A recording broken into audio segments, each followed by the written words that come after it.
In the previous video, you're introduced to the term LCOE, which stands for Levelized Cost of Electricity, and the price trends for PV modules and PV systems. We shall now look at the other important concepts that will help you to further understand the factors involved in the financial aspects of PV when compared to other conventional sources of energy.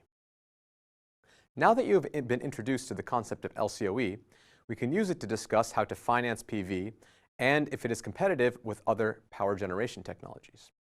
We shall then look at grid and socket parity and later look into how taxes can complicate parity.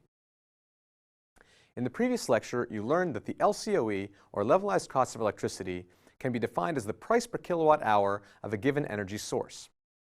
We know that PV has no fuel costs, making this calculation relatively simple.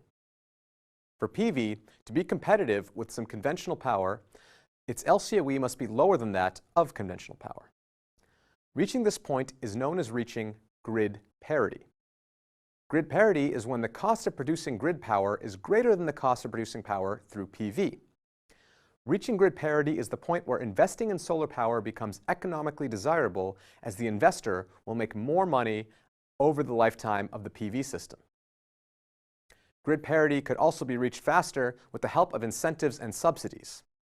It is said, however, that true grid parity occurs when the price of unsubsidized PV power matches the grid price. Grid parity is hence a very important indicator of the financial viability of renewable energy technology. The closer a technology is to grid parity, the easier its integration will be into the local energy mix economically. So far, I've used the word grid parity.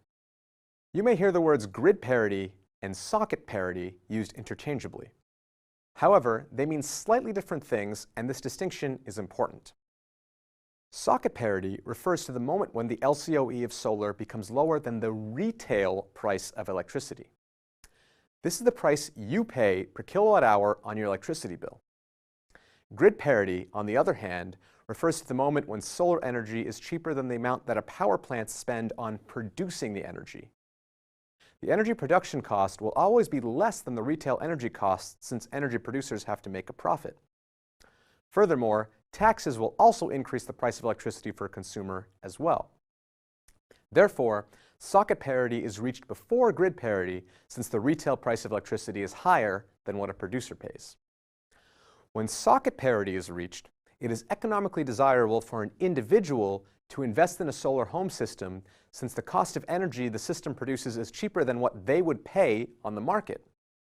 However, an investor looking to either build a coal-fired power plant or a giant solar farm that would produce the same amount of energy will prefer PV only once grid parity is reached. Here you see the difference between grid and socket parity. On the x-axis, we have the volume of PV systems installed, while on the y-axis, we have the price of solar power. Let's draw a dark blue curve that represents PV installed in average locations.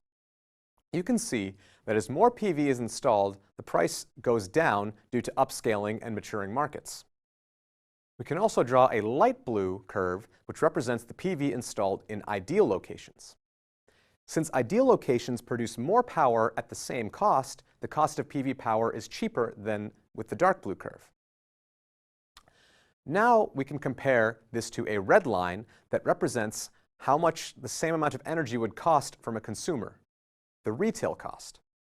This line is simply linear, as we can assume that the total retail price of energy simply scales with the amount of energy. This is different than this gray line that represents the wholesale energy costs. This is the cost that the producer pays.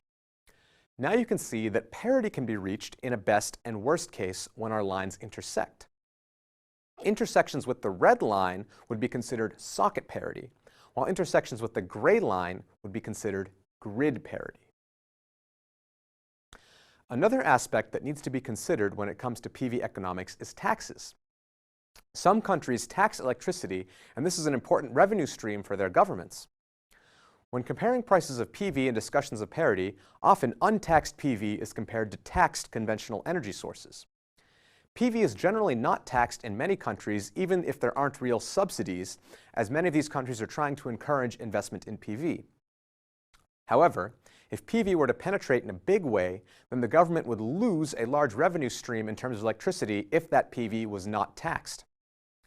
Therefore, it is always important to compare PV to the untaxed production of conventional energy sources when trying to reach full grid parity. Furthermore, if PV is not to be taxed, then governments need to find a way to increase their revenue by increasing taxes elsewhere, and this may be an unforeseen cost of adopting PV before true grid parity is reached. Let us now look at how taxes, or specifically how state or federal tax credits, impact the levelized cost of electricity. If we consider investment tax credit for the U.S., where new solar PV systems give a 30% investment tax credit on capital expenditures for generating facilities entering operation before 2019. It should be noted that tax credits are assumed to be phased out in the future based on current laws and regulations that we've discussed. From the previous lecture, we know that the total system LCOE, which is shown in orange. Now, if we consider levelized tax credit, which is shown in yellow, that is available for renewable energy technologies, we get a negative levelized tax credit in dollars per megawatt hour. The new total LCOE, considering the tax credit, is shown in green and would hence now be lower than the previous total system LCOE calculated without including tax credits. Taxation of PV is hence something which many countries have not figured out yet. Some countries believe that if PV is not taxed, it is considered as giving a subsidy to PV. There is therefore a dilemma if PV should be considered as an electronic appliance, a power generator, or as a piece of property, as all these three different categories are taxed differently. Since this stance varies from country to country, you have to have a very good understanding of tax laws in your country when trying to fully understand the economics of PV. It should also be noted that at this point, a lot of time assessors ignore PV systems when assessing real estate costs.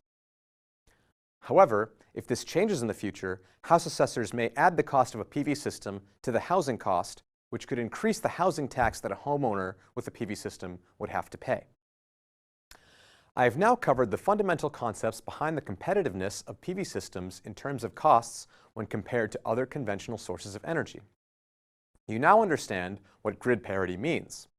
You also know that comparing the LCOE of conventional energy and PV is not always straightforward. How PV is taxed and whether we are comparing the retail cost or the production cost are all very important aspects when assessing the viability of photovoltaics.